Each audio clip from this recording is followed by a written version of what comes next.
Hey everybody, welcome to Ellis Mowers. I appreciate y'all watching as always. If you have any questions about this video, you can reach out to me, Ellis at ellismowers.com or at ellismowers09. The more specific the question, the better when it comes to lawn equipment, because there's a bunch of variables involved with it. We're gonna work on a generator here that I originally was not going to film, but a couple of interesting things popped up that I figured would be pretty informational for some people when it comes to just basic generator troubleshooting issues and stuff like that. This one in particular is a Homelite. It is a LR4400. It's an 8 horsepower Briggs & Stratton and 4400 watt generator. It had some carb issues and tried to fix the carb. But, you know, when you break open carbs after like 20-some years, it's hard to save the seals, and so some of the seals are starting to go. I ended up telling the guy that I'm working on this for, it's like, well, I can rebuild the old one, or I can get you one of these aftermarket carbs from the, I get these particular carbs from the ROP shop. I'm sure that Hipa has some good carburetors as well. I've just stuck with them for weed eater stuff for right now. We'll probably expand into 4-cycle stuff soon. But, so I've got them an aftermarket carburetor, and then I've also found another issue with the ground wire for the ignition switch. I just want to show you real quick. I'm going to try and keep this video down to a minimum since I've already got it apart. But I do want to show you those two issues as we get started here. So let's go ahead and get rolling.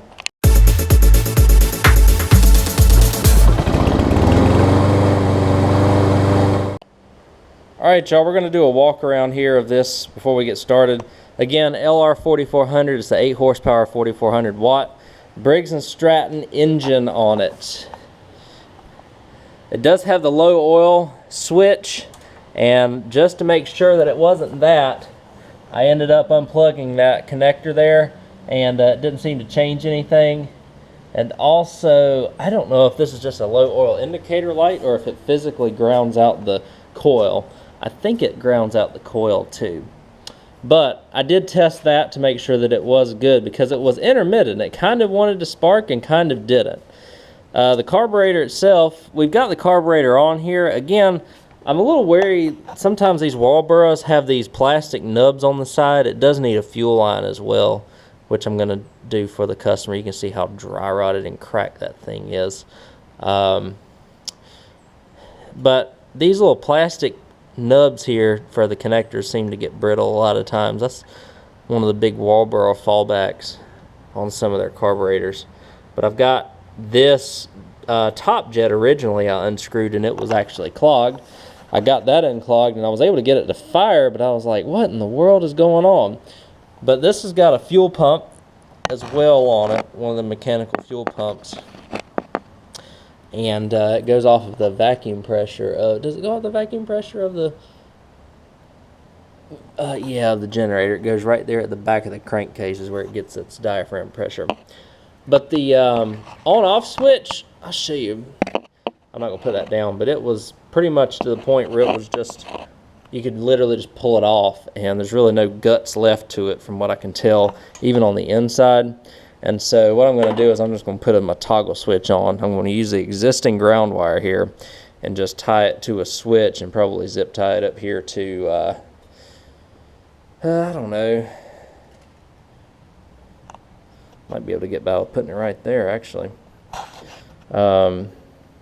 Zip tie it somewhere so that it can be used to ground out the mower without having to get one of them OEM ones, I suppose. Because I think the connector is completely broke in this one, from what I can tell. So that's what the issue is. Whenever I took this apart and kind of got it away from any sort of metal, the thing fired right up and ran on starter fluid. So, like I said, we got a couple things to do here. I have already taken off this cover here, which all it was air filter. Let's see, air filter I believe was just 2 5/16 cents. You take that off, you reach the air filter, and then it's just a couple of more bolts. I think it's 2 or 3 for the carburetor itself. that takes that off. And then what else we've got is the star bit here. We've got 2, 3, you could use a 3/32. This is a reverse star, I guess. You can use a 3/32 inch socket to get those off if you do not have a reverse star at home. I'm going to get my tools ready. We're going to go ahead and swap the carb out, and then I'll go ahead and install this switch, and then probably be done with this one when it comes to the repairs. Obviously, I do need to put a fuel line on it. I've shown that many a times. I'll try and keep this one short for you guys, though. Alright guys, I'm going to let y'all look up this time because it's the best angle. I can't get this thing on. This thing's too heavy for me to pick up. This is a 5/32, not a 3/32. I misspoke. But it'll fit right on to that reverse star bit.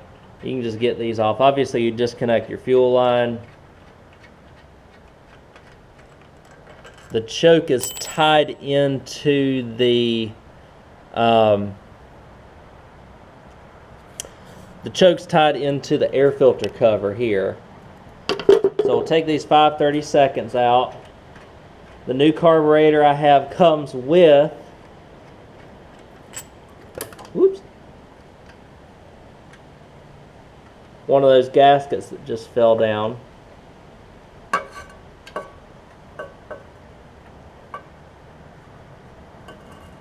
Okay. Just take your linkage and your spring off there. We do have a little bit of gasket material to get off of the intake here. I'll take care of that in just a second. And I'll be right back with you. Alright guys, here we go. So again, the new carburetor comes with the gasket like that. That's more of like it's a shield, I guess, so that the fuel doesn't, would it be vapor lock, or, yeah, that'd be vapor lock, wouldn't it? Whenever the fuel evaporates in the gas line before it gets to the carburetor. So it prevents that. And we've got this going on here. This one's a little bit pointed more downward, but it'll still do what we need it to do. So let's put together this sandwich, why don't we? I usually try my best to put as much as I can together before I put it on.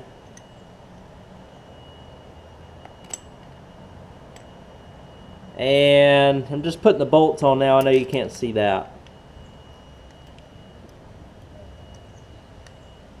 So this one does not have a top jet like the old one did. The old one had a top jet right here. This one's one of them, I guess you can adjust it like that, but nothing crazy. I think it was like that. So I put the bolts in. We're going to try and put this in. Just got to get it threaded to start.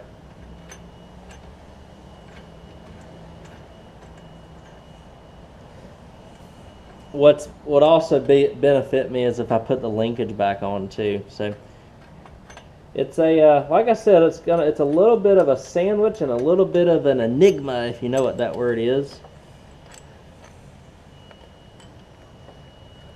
Difficult puzzle.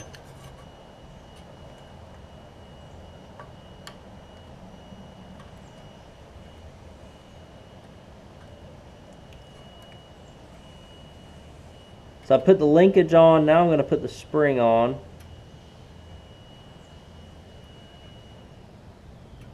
Come on, buddy. You know you want to get on there.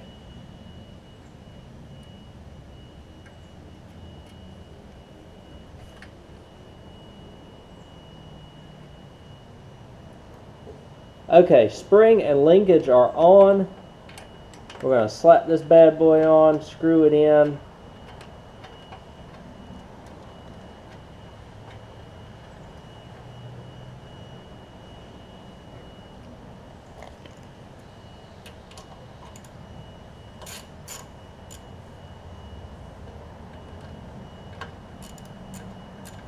tighten it down.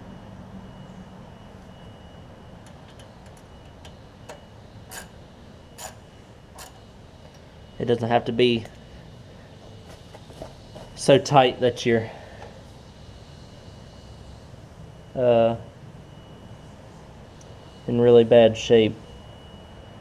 So, should I put this back on yet, or should I wait?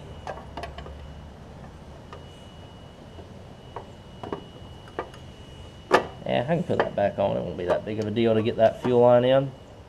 Show you while I'm here, I guess. So, this has a breather tube on the back, which you've got to put back in right there. You got to put that breather tube back into this hole on this air filter backing plate. You could either do it before or after. You probably put it in after if you got small enough hands. I'm gonna try and do it while I got it free off of the generator here.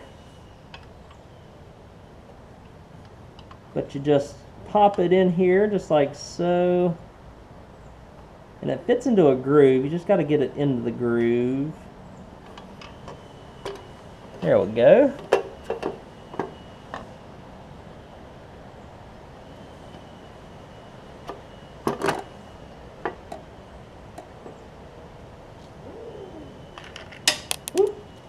Getting the bolts out, I believe they are a 5/16 on the bottom and two 10mm. These are 7/16. I apologize. 7/16 on this.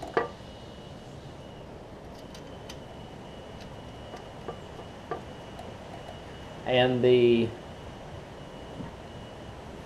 5/16 goes down here on the bottom.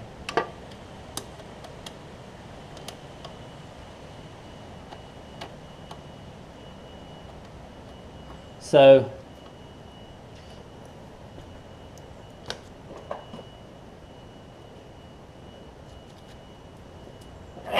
bless me, my goodness. So your 5/16, we'll go ahead and put the 7/16 in while we're here.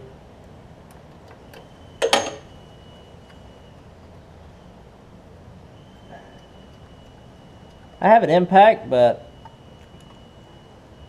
as long as you got basic tools, you can do this right here at home. For many, many years, all I used was a mechanic's tool set. And I got a long ways with that thing.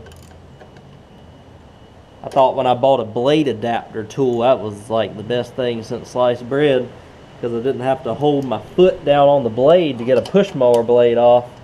This was before I really started working on a lot of riders at home. And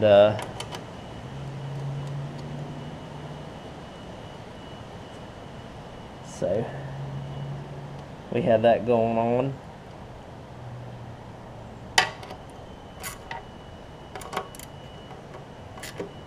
And I might try to bum for the tab for the electric, or for the shut-off switch. I don't know if you can see that. There's a tab that sticks out of that ground wire for the what would that be? For the shut-off, shut-off, low oil shut-off. Might be able to bum off of that clip there for a wire, as long as I can feed it down beside the engine and it not get caught up in anything, which I think I can do that successfully. Might have to take the cover off to do that, but anyways, while we're here, let's put the actual air filter itself back on.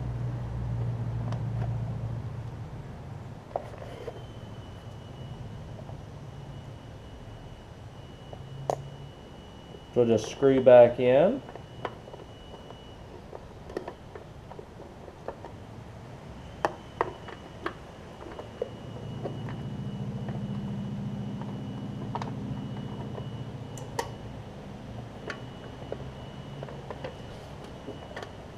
I mean, once you get it lined up, you can screw it back in.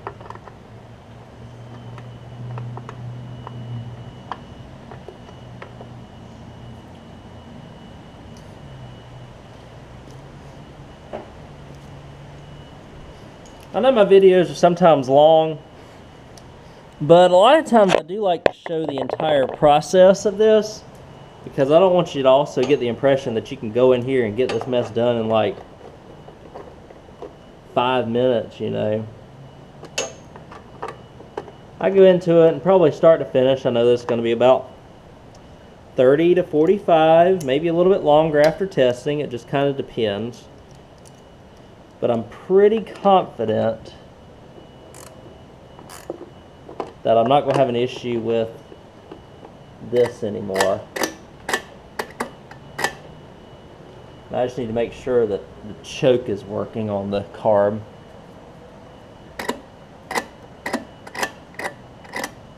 Which it is. It fell back into place. I can see it moving, so we should be good on that front. Let's go ahead and move to the wiring of the of this.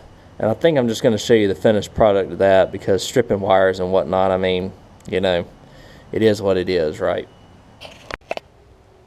Alright, y'all, here's what I decided on this toggle switch here. And I put a toggle switch right here on the side of the generator and ran a ground wire up, extended this black wire here for the cutoff switch. Pop that down in there. Hopefully it's not going to get hit by the flywheel or anything. I don't think it will. But ran another green ground wire down to that little tab that I showed y'all down here. Right there. Plugged it in there. So that should work great. Again, just zip tied it to the side here. We're not looking for anything special or fancy. We're just looking for something that is consistent and that works. And the repair is very simple. So that's what's going on here. I am going to just replace the fuel lines, and we'll fire this thing up. This one's got one of them shut-off switches on the back that's just like a screw-in type. Runs through this shield here to the fuel filter, which it looks like you just replaced the fuel filter. And then we're going to put the remainder of the gas line around the back of the, let's see, how does it go? It goes around the back side of the engine here and through something back there. I can't see exactly, but we'll have to route it around there and up to the tank. So let me, it's just a matter of just pulling the old one off and putting the new one on. Let me do that, and then we'll crank it up. Alright, so I got the fuel lines routed on. This one was one of the trickier ones that I've done. It has that fuel pump on it, which kind of makes it for a little bit of fun getting this on. Wasn't too bad, though, thankfully. So I've got the fuel line here from the shut-off switch over to the filter, from the filter, and I forgot I had to put it through the diaphragm, and then from the diaphragm over to the carburetor. And then you also have, I think the one to the breather is actually alright, so or for the pulse is alright, because it seems like it's pulsing pretty good. So I've just kind of primed it a little bit. I'm going to go ahead and put the carb hardware, or the air filter hardware and stuff back on, because I did have to take it off to access the fuel pump. I was able to pull the fuel pump out enough so that I could get the new line on, although some people might want to take that carb back off. Thought I could do it without doing all that, but it turns out I was not able to. So let me get all this back on and we'll start this thing up, hopefully. Alright guys, got it all together. What do you think? You think it'll run? Again, this is a ground control, so you need to have the ground turned off in order for it to start. Let me choke it. Make sure it's working. Yep. Alright, here we go.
be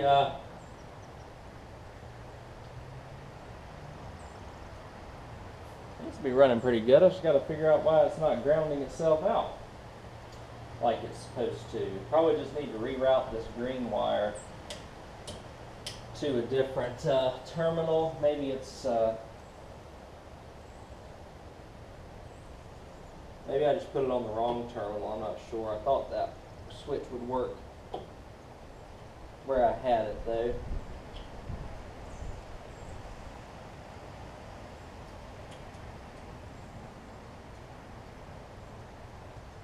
So I'll get that sorted out, and then we'll I think we'll call this one good. It runs really, really good, so that was nice to see. Alright guys, I've still got to do a little bit of throttle work to this, but I think I'm done working on it, and I'll tell you why here in just a second. Actually, I'll show you why.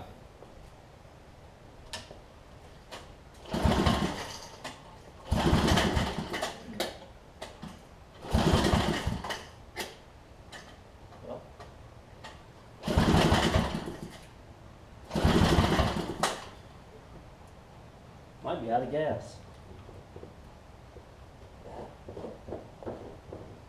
No.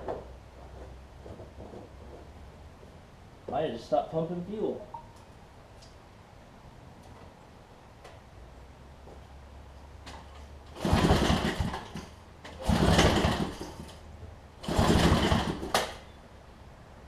Now it doesn't even want to spark at all. How about that?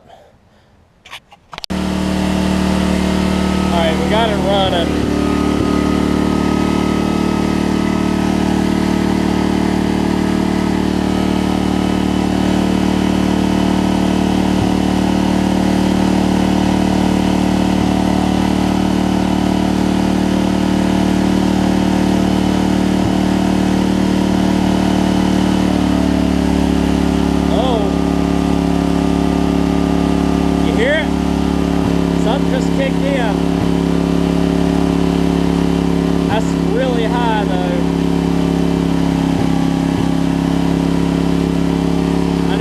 Off a little bit.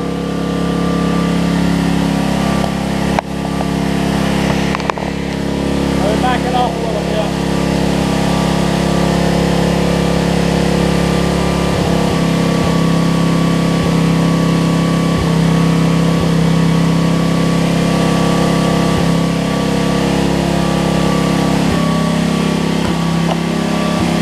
You hear it change tune?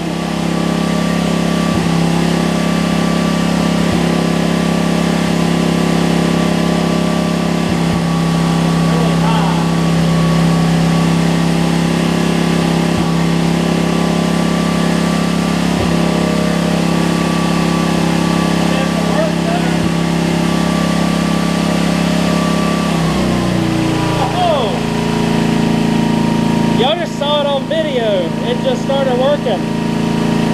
That's amazing.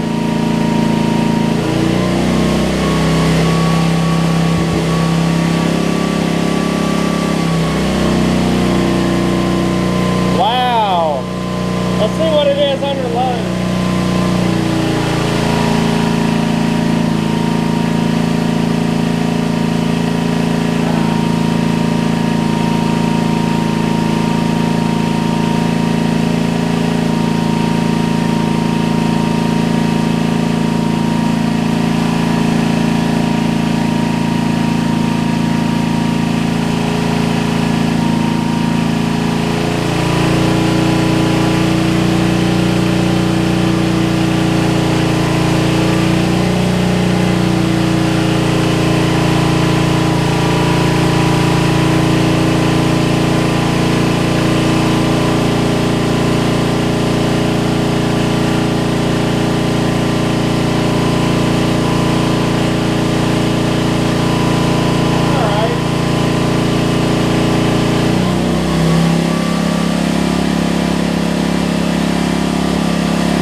Y'all just saw it right on camera. The generator motor just came right back.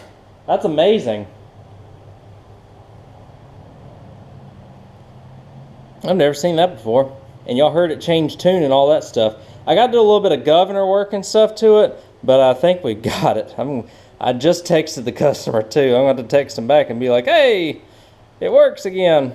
So let me work on that a little bit and I'll get right back to you. Oh, guys, I just hate when the governor gets messed up on these things, but I think I got it now.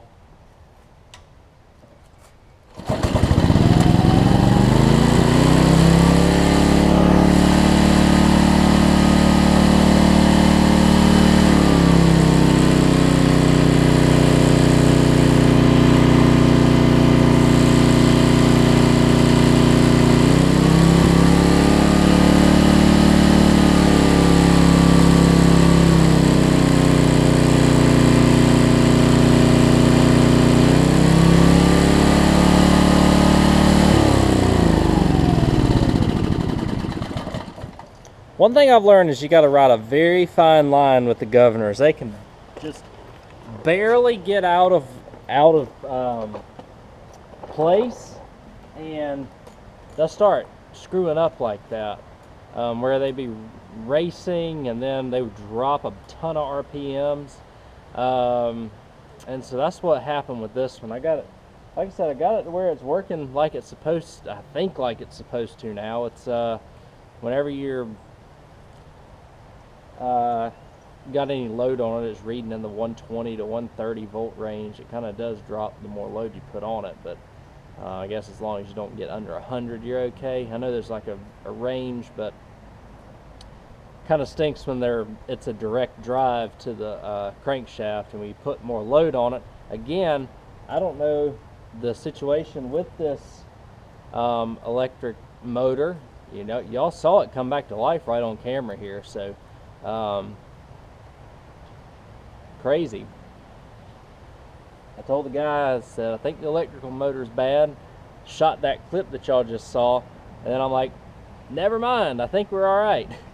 So that helped out a lot. I hate sending those messages, but I'm glad that it's working again, because I just hated to do all that work for them and then all of a sudden, boom. Because you don't know the electrical motor's necessarily bad until you get the engine running. So crazy. Anyways, we got it running for him. It seems like it's running pretty good. And hopefully be another happy customer. He does watch this channel and is subscribed, which is kind of cool. So thank you. And he'll get to see this repair on video. So anyways, I'm glad I ended up filming this, because I almost didn't, and this ended up being some good content. Hope y'all enjoyed it. Just wiring up this ground wire, putting this carburetor on, and watching this thing come back to life right before our eyes. Something I ain't never seen before, nor ever filmed before, which is kind of cool. But thank you again. Remember, if you have any questions, feel free to reach out to me, Ellis at ellismowers.com, and you can reach out to me on Instagram and Facebook at ellismowers09. And really quickly, I want to show you where the governor is on these if you need to do some adjustments. And I don't think I got it completely right, but whenever I push this thing all the way back, it races. So I've got it back to where the spring is kind of loose. I did have to pinch this end of the spring back in a little bit in order for it to run, in order for the governor not to, for the spring to not slide around as much, because that was really screwing up the governor as well. And then I just bent this back and forth to adjust the throttle to get it as best as I could. It may not be the best way to go about it, but it's the best way, I guess, that I could figure it out at the time. So thank you all again for watching. I'll catch y'all on the next video. Hope y'all enjoyed it. See you then.